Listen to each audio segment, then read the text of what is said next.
Thanks so much.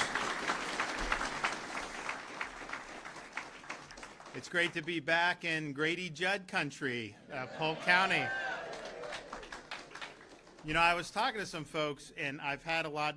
You know, we did the temporary I-4 expansion like 8 months early, and people, it's helping, isn't it?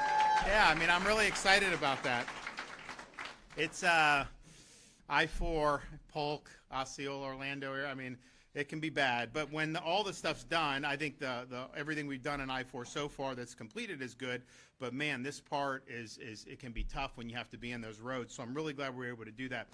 We're joined here today by our Commissioner of Education, Manny Diaz, of course, as I mentioned, our great sheriff from Polk County, Grady Judd. We also have Ryan Petty, who's on our State Board of Education. We have Senators Blaise Ingoglia, Tom Wright, and Colleen Burton. And Florida House Representatives Bill Partington and John Albert. So I want to thank everybody for attending, and we've got some great bills to sign today. One is continuing with our commitment to school safety and student safety, and I think most people remember in 2018 we had the tragedy at Parkland down in Broward County. After that, I wasn't governor yet, but after that, there was a movement to say, okay, you know, what went wrong on school security? There was also things, quite frankly, that went wrong with the law enforcement. That's why I removed the sheriff of Broward when I became governor back in 2019, because there was no accountability for the failure. You got to have accountability.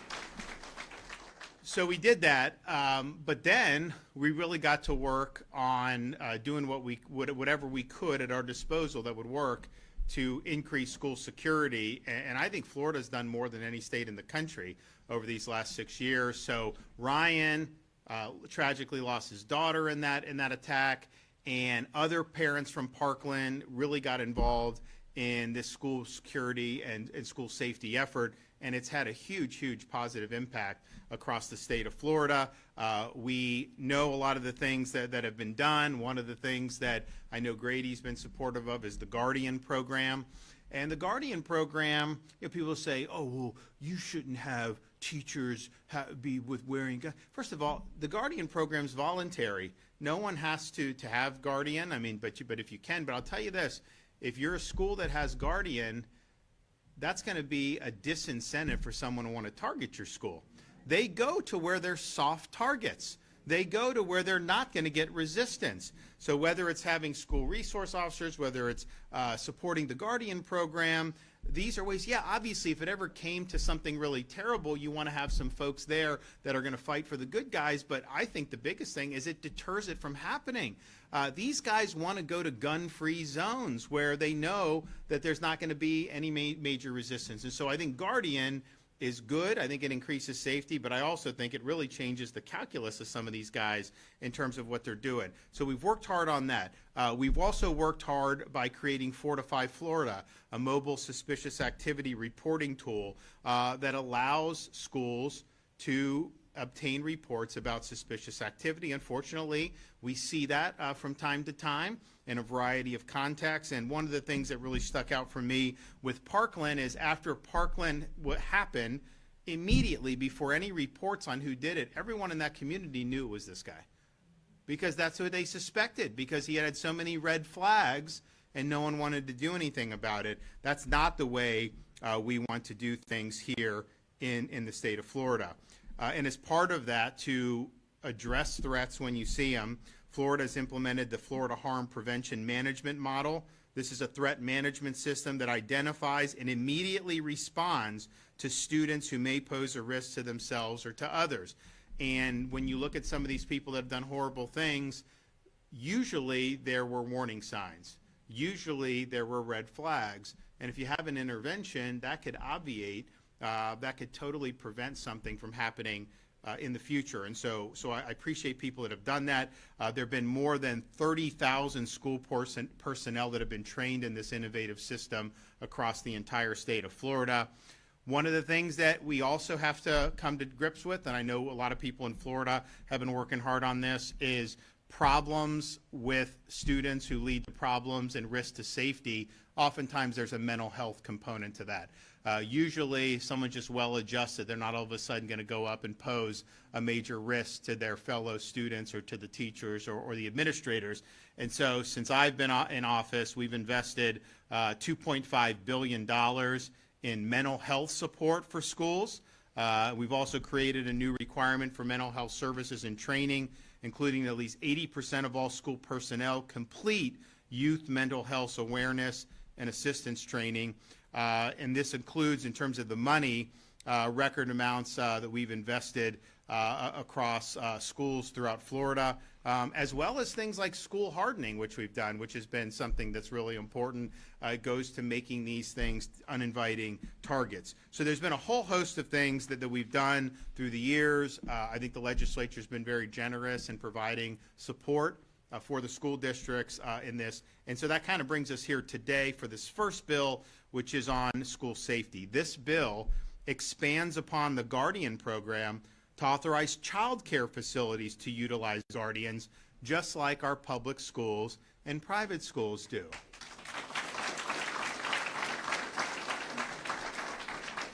Child care facilities may now partner with local sheriff office to have teachers and other personnel properly trained with firearms and other school safety measures to protect students in the event of an emergency. And I think that's going to be something that people are going to like. We had previously, in prior legislation, did legislation that had all doors and gates in a school needed to be locked at all times, and while that was well intended, schools pointed out, hey, there may be some problems about moving around. Can you do so? I think what the legislature did is they tweaked this. They made sure that, yes, we want to be able to create locks to keep bad guys out, but we also want it to be practical. We want to make sure people are able to do their daily tasks and get to where they need to go. So that was a requested change, and one I think that will likely be very, very effective. So we are continuing to advance the ball there with school security. Now, one area that we've also led on, in addition to school safety, is on the issue of swatting. So swatting is when people will call in a bogus 911 call to usually somebody's residence. They will lodge a complaint of people's lives being in jeopardy, that they're being dangerous. A lot of times they'll say there's weapons. And so that, well, and you know, if you got a legitimate call on that, the Grady's people would go and they would try to secure that area and prevent the harm to anybody. But in this case, there's nothing there. There are people there that are innocent. Law enforcement doesn't know that. They think it's a serious call, so they're going with that in mind. You get woken up or something and react, and someone's breaking into your house for no reason. You know, you don't know that it's police. You could then do something. So it creates a really, really serious risk for public safety. It creates a risk of life and limb. And we have had instances where people have been killed across the country because of these swatting instances. Now, we led the effort in Florida in 2021 to combat swatting. I signed a bill that established felonies for swatting offenses that lead to damage, injury, or death. And we also required restitution to be paid by swatting perpetrators. And while that has been helpful, it has not been fully sufficient. We continue to see these swatting activities happen across the country and even in the state of Florida. Recently, they have targeted people that are influential in conservative media. We had a fella in Tampa named Benny Johnson that was the target of a swatting incident. Someone called the police and made a fake report, and law enforcement did basically a raid on his home as a result of that point. These are not victimless crimes. One, people can get hurt by doing it, but even if nobody's hurt, it's taking resources and time and manpower away from actually doing the job that we want our law enforcement and first responders to do. So this is something that needs to be addressed to the fullest extent of the law. The bill I'm signing today will increase penalties for people that are making these bogus police reports. If you SWAT, you are going to get hit with serious criminal offenses. This has enhanced penalties across the board. It also has enhanced penalties for repeat offenders. It lowers the threshold were what would be considered a habitual felony offender, making it a felony after 2 or more convictions for unauthorized use of emergency communication services. The bill also includes a definition of conviction, which includes determinations of guilt resulting from a plea agreement or trial, regardless of whether adjudication is withheld or a no contest plea is entered. It also mandates that courts order restitution, not just restitution available. Courts must order restitution from convicted individuals to cover the costs incurred by public safety agencies and any victims affected by these false reports. I mean, it could be something, maybe the police breaks the door down because they're told that there's a crime in progress. You're not going to necessarily knock unless if you think someone's about to get shot. So you're going, well, okay, well, who's going to pay for that? Well, now the perpetrator is going to have to pay for that who made the call. And restitution must include full payment of any costs incurred by the agencies, as well as prosecution and investigation. So when we prosecute you, we are also going to bill you for having to go through with that. We also have victim compensation to any victim who suffers damage or injury as an approximate result of lawful conduct arising from the emergency response. So swatting has no place in the state of Florida. And I think when you have swift penalties, strong penalties, and you administer them swiftly, you will deter it from happening in the future. And finally, we have House Bill 1099, which focuses on the arrest and detention of individuals with significant medical conditions, which is an initiative of local law enforcement that passed during this most recent legislative session. This bill supports our law enforcement officers across the state by giving them more discretion when dealing with individuals with significant medical conditions.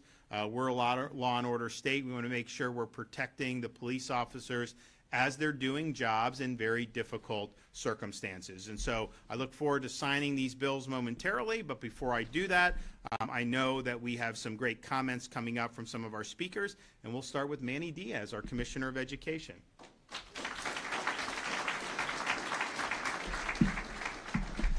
Thank you, Governor, and it's great to be here in Polk County today. There's no doubt that Florida has established a blueprint on school safety that many other states are now following.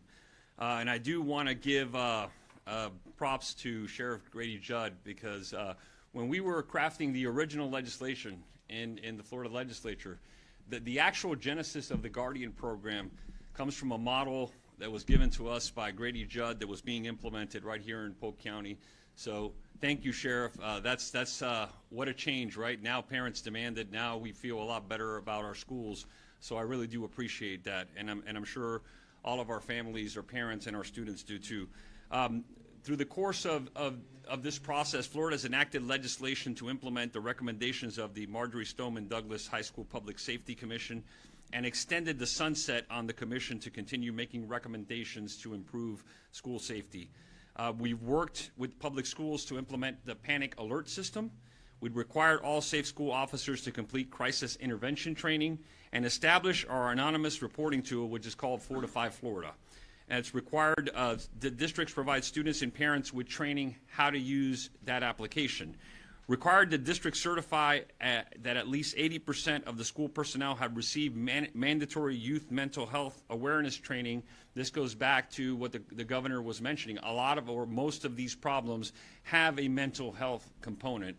And the best way to deal with any of these issues is to deal with them early and to cut it off before it becomes a crisis.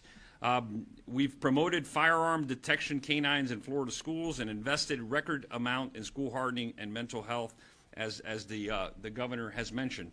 My team and I have met with people from across the country to show how Florida has addressed school safety. And I always caution, I always say, no matter how good we feel about what we're doing here in Florida, this work is never done, because you're never at 100% and it keeps evolving.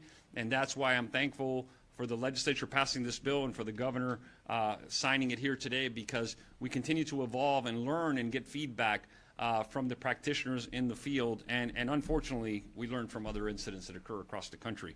I'm proud that this year we hosted our first national summit on school safety, in which we had 20 states from across the United States come to Florida, in Orlando, Florida, to learn about the Florida blueprint and the things that we have done here in Florida.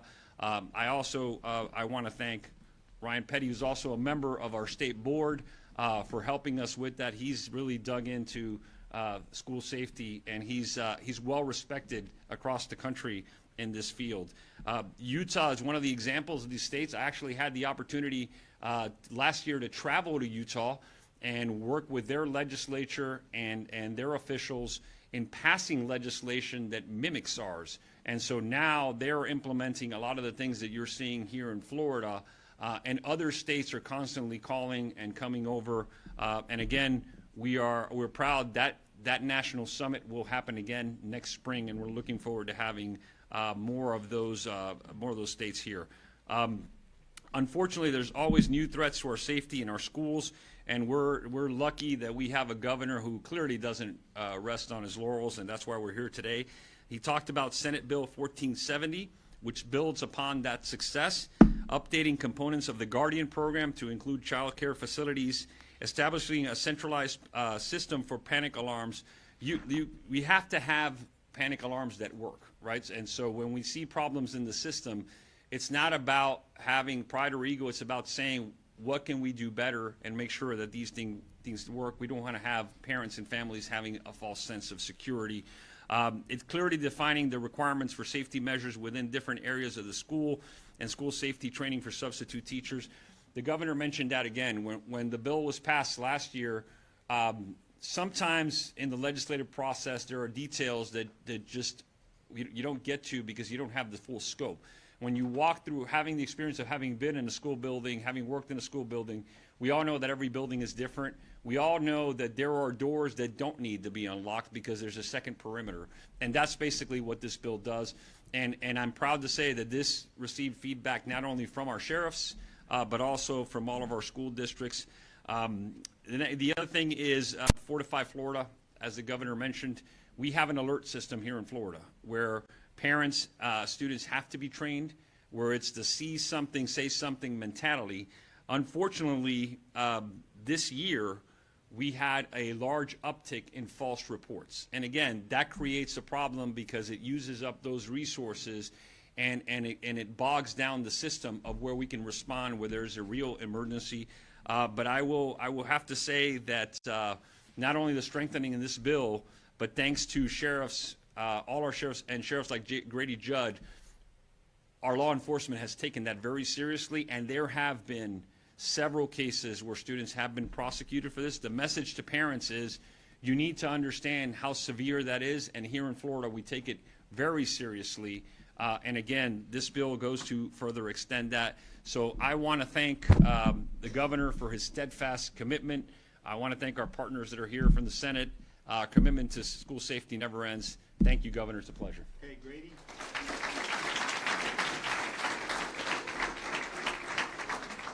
Thank you very much, Governor. It's my honor to be with you today. And you know, when you speak of leadership, when you speak of someone who moves the state forward, you always think of Governor DeSantis. Listen, it's easy to set up in Tallahassee and just go along to get along, but that's not our governor. Our governor makes good things happen. And I coach every day that good things don't just happen, good people make good things happen. I'm excited to be with you today. I'm excited that the legislature passed this legislation dealing with swatting and calls. Now, I've got to show you. The governor would be disappointed if I didn't have a sign, okay? Now, I want to introduce you to some of Polk County's finest, okay? These all have visited the county jail, and they did it because of their rank stupidity, all right? So, Matthew Johnson, you know why he dialed 911? Because he said, no, I don't have an emergency, but I'm hungry. Well, listen, we are not Uber Eats, but we are jail eats, right? So we took him to the county jail and fed him and charged him criminally for abusing the system. I want to highlight just a moment. When you dial 911 with a false call, with a swatting call, you're not only taking up the resources and a phone line for somebody who has a real emergency, but you have deputies and police officers and fire and EMS rushing to you thinking you need help. And at that moment in time, for those moments in time, those units aren't available to save your life, to save someone else's life. That's why we've got a visionary with our governor that says, hey, we've got to do things differently. We've got to make things better. You know, the governor's told me, you know, Grady, we're either moving forward or we're moving backward. You can't rest in neutral. That doesn't happen. But how about this lady? She says, oh, dials 911. She says, I'm armed with a knife. We've got a home invasion. And she said, well, just kidding. I made it all up. I just made it all up. Or how about Twanda Neal here? We stopped her. She had a warrant for child neglect with great bodily harm. The deputy explained to her, ma'am, you got to go to jail with me. She said, I don't like what you're saying. I'm going to dial 911 and get another deputy. He said, ma'am, I wouldn't do that if I were you because that will add additional criminal charges. Well, now we have energy behind those charges because of the new legislation. But I love this one. You know, this is a guy who dials 911, oh, Richard Ramey. He dialed 911. He said, I'm high on meth. Dispatcher said, yes. And he said, I shot him. We responded thinking we were going to a life-saving event to arrest a person armed that had just shot someone. Turns out he was telling us the truth. Oh, he was high on meth. But he shot up his own house 29 times. Now, if you're in the roofing business, you probably like that. But the rest of us didn't. So at the end of the day, we appreciate the legislature passing the legislation, but we couldn't have done it without our governor. So, Governor, thank you for providing leadership every day. And as I close, Ryan Petty's a dear friend of mine. I'm on the Marjorie Stoneman Douglas Commission with him. And we have seen this commission do wonderful things. It was an honor that they used our Sentinel program and transpose that into the Guardian program across the state of Florida. And Governor, thank you for giving me that credit for that. But some of my SWAT team and my folks out here were the ones that crafted that plan for us. You see, our goal every day is to keep you safe, to make Florida the best state in the union to live in, where you can thrive and prosper, where your children can play outside. That's why our crime's at a 53-year low. But it's at a 53-year low because of Governor Ron DeSantis and his proactive measures to keep every Floridian and every visitor safe in the state of Florida. God bless you. Thank you.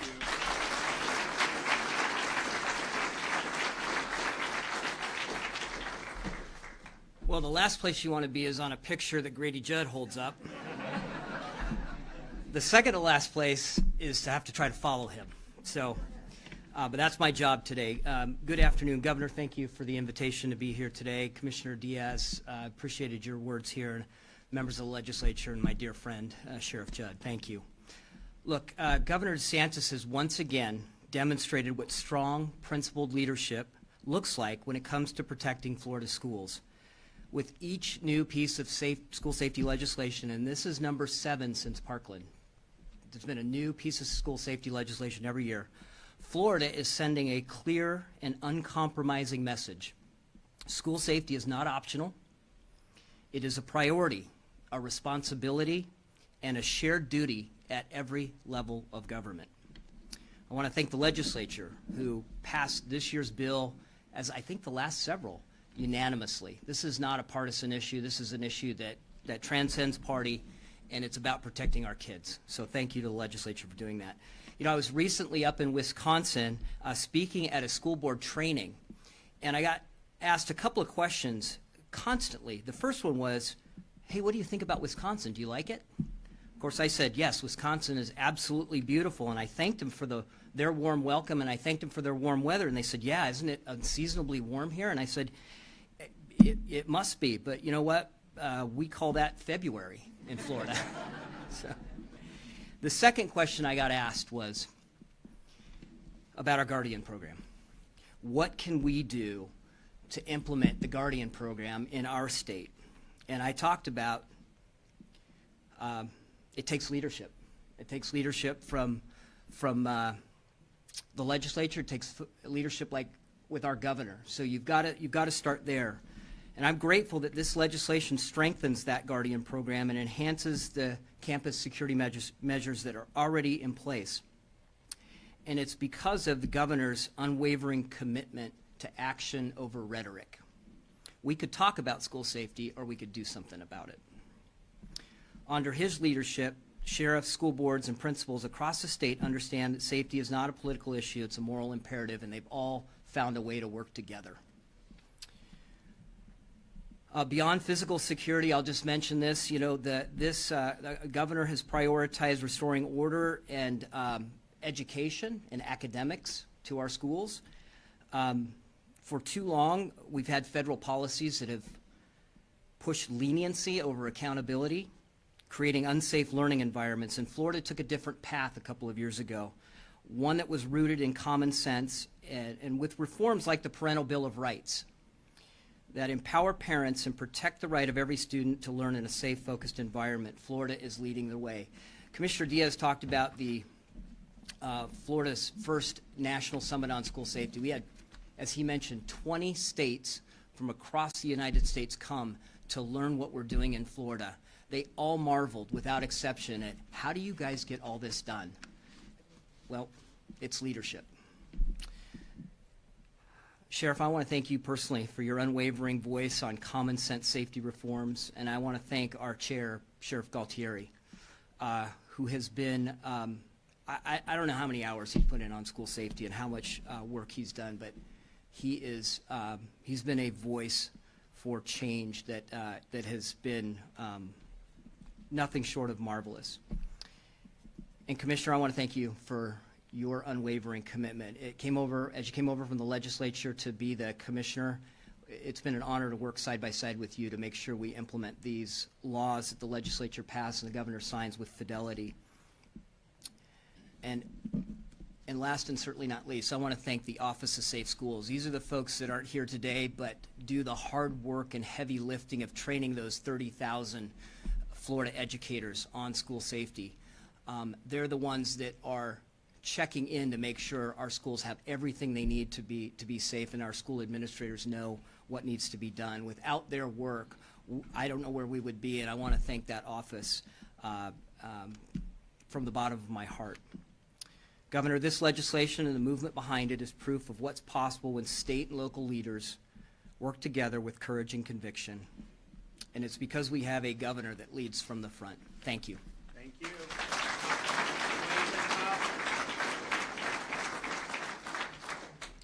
Thank you, everyone, for being here. My name is Blaise Ngoli. I'm a state senator. It's an honor to be here signing these three bills today. I want to thank Commissioner Diaz, Ryan Petty, Sheriff, for all your leadership in making sure that we're keeping our schools and our community safe. And Governor, I want to thank you for your continued leadership in what you're doing. I will tell you that the legislature, this governor, never rests. Every legislative session, every year that passes, we are constantly asking ourselves, what can we do better? And let's not ask ourselves that question. Let's identify it and let's put it in paper and pass it into law.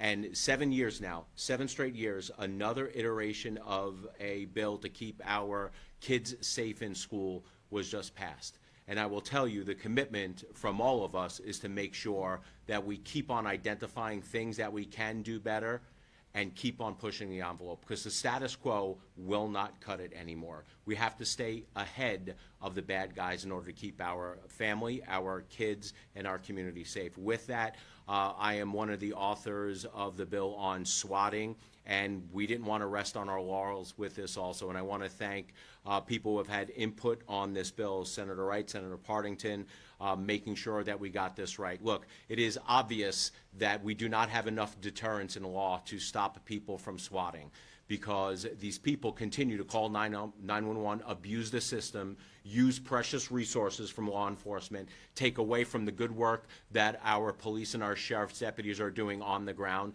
and we're putting it someplace else. The deterrent in this, I believe, is to make sure that we have the enhanced penalties and to make sure that the people who are actually calling are actually paying, not only time before a judge, but actually paying to put the communities back, because it is not fair. If you have somebody who is sitting there, and all of a sudden, let's say that their house winds up getting shot up, or their door, their windows getting busted in, and then, you know, the person winds up with a misdemeanor, and then somebody's lived there, literally have to pay for the freight of the damage that has been done to their house. This bill allows restitution, mandatory restitution, that the perpetrator pay to make sure that they put everything back together. So with that, I want to thank you for your leadership. I want to thank you for the legislators who helped get this passed. Thank you for everything that you do, Sheriff. Thank you.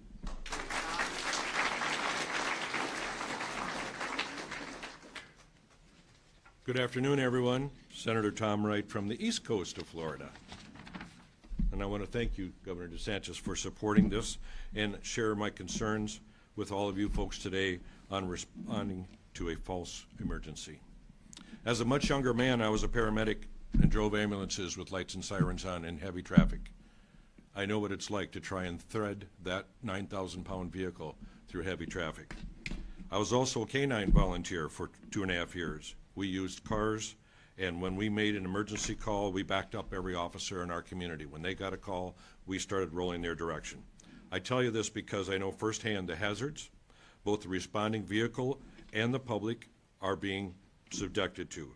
Not only has a false call put vehicles in jeopardy, but it's also put the public in jeopardy and the emergency responders.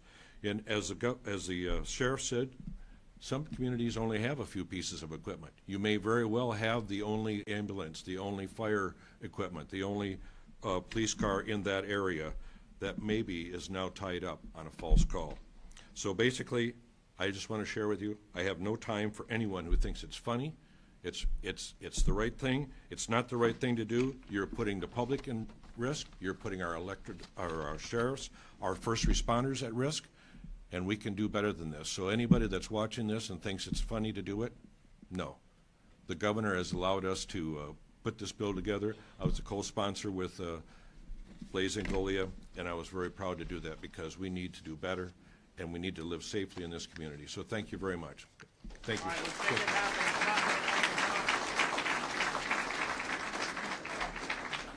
All right. So, let's see. All right. First one is the swatting bill. I think it's the 21st, right? Yes. All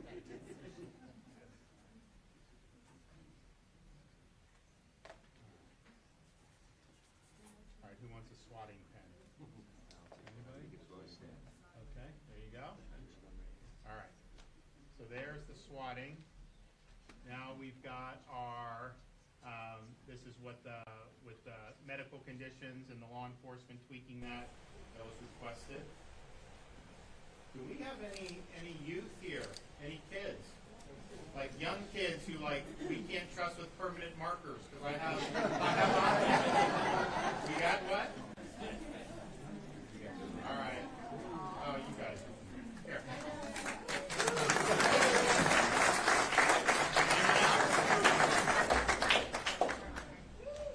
All right.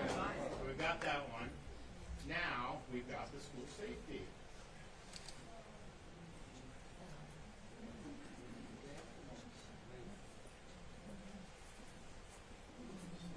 21st May, I mean, you'd think it was middle of August. How hot it is right now. I mean, we have gotten a turn. All right, who wants, Ryan, you want one of these? Okay, anyone else? There you go. Anyone else? All right. So can I have you help for a sec? Here, hold that up. And actually, you hold this one up. All right. Here's the false recording. All right, here we go, guys. In the books. Good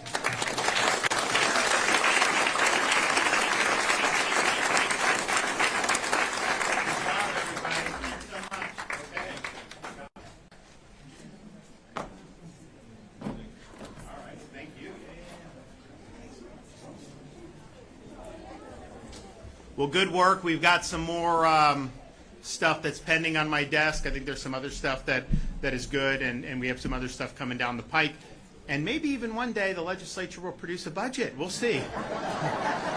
Hope springs eternal. Okay, any questions back there? Governor, now that there's an investigation into Hope, Florida, I'm just wondering whether your office is going to be providing Just understand just understand what's going on here, because I think you guys kind of twist and try to create narratives.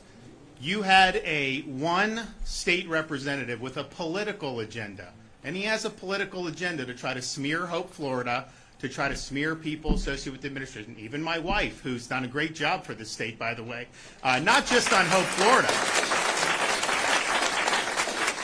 Not just on Hope, Florida, saving taxpayers $100 million, getting 30,000 people off means-tested welfare. Show me someone else in this country that has been able to do that. Not just that, the Cancer Initiative and the Collaborative and the Innovation Fund. She obviously has experience with that. Also, she led the effort on school mental health. She worked with people like Ryan Petty on all this. You know how much she's ever gotten from anything she's ever done? Not one red cent. Not one. She has led an initiative to help people, and you have one jackass in the legislature, I'm sorry, it's true, who's trying to smear her, smear good people. And just understand what happened. He took documents and he dropped them in a prosecutor's office. That is not an organic investigation. That's a manufactured political operation. That's all this is. Somebody with an agenda dropped off documents, and that's all that custodian of records said. There is no basis to do an investigation on these facts. Everybody knows it. Everybody knows that this is political. And I can tell you, she is more determined than ever to make a difference in the lives with Hope, Florida. I'm more committed to Hope, Florida than I've ever been. And I think that I'm used to the left and the media shooting and lying and doing all that. How pathetic is it that we have a Republican representative who's engaging in lawfare to try to advance a political agenda? It stinks, and everybody knows it.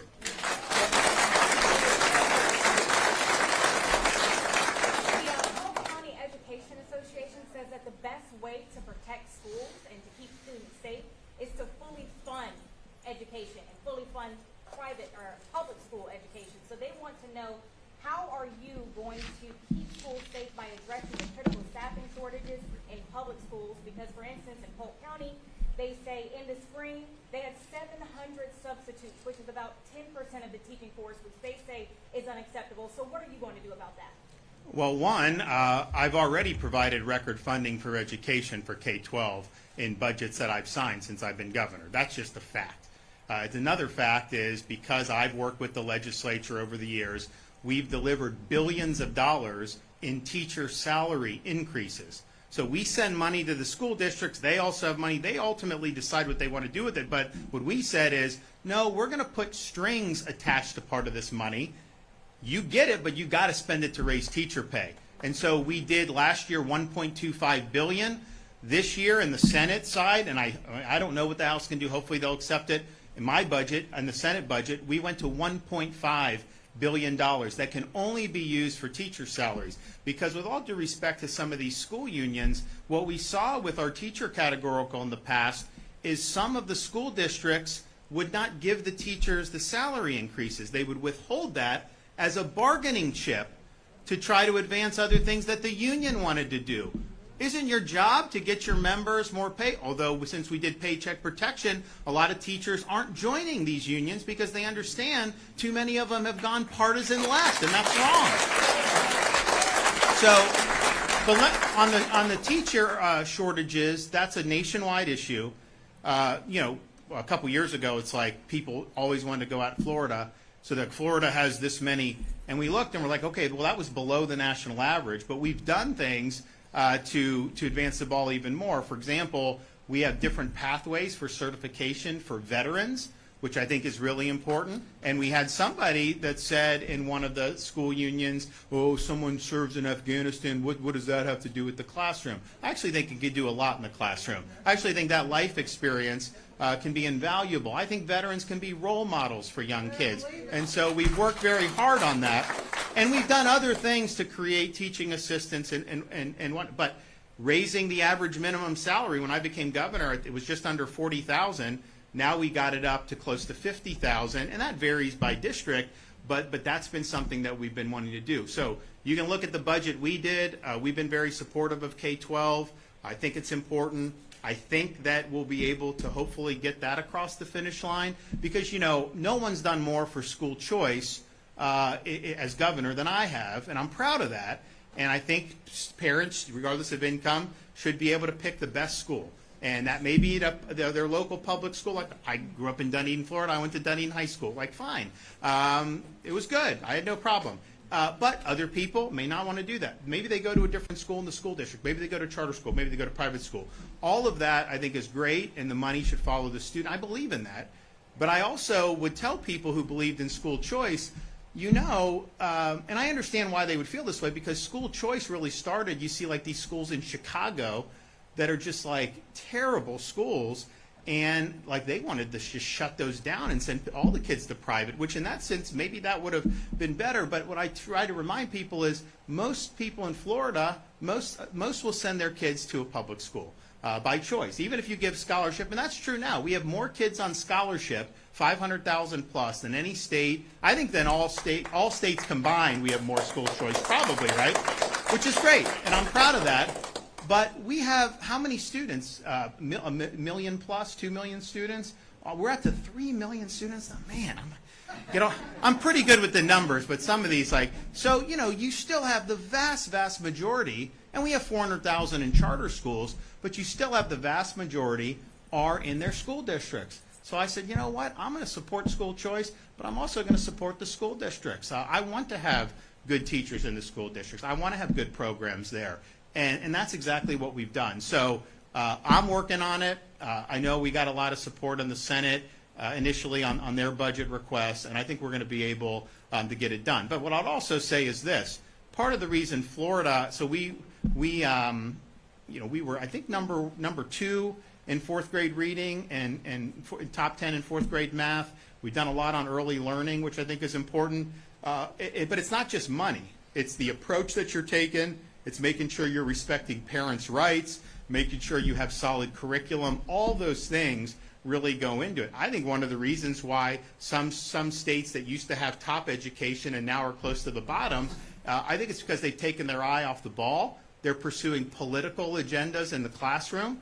They're having these school unions promote partisan agendas, and it's wrong. And that's not the way kids are going to learn more. So we have the right approach, and I'm happy to fund it.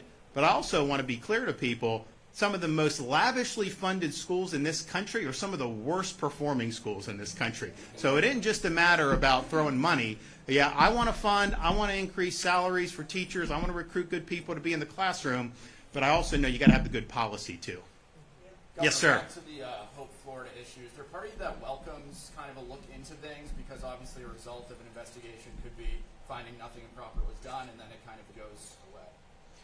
Well, here's what they're doing, what this representative is doing, is he's just trying to create static, right?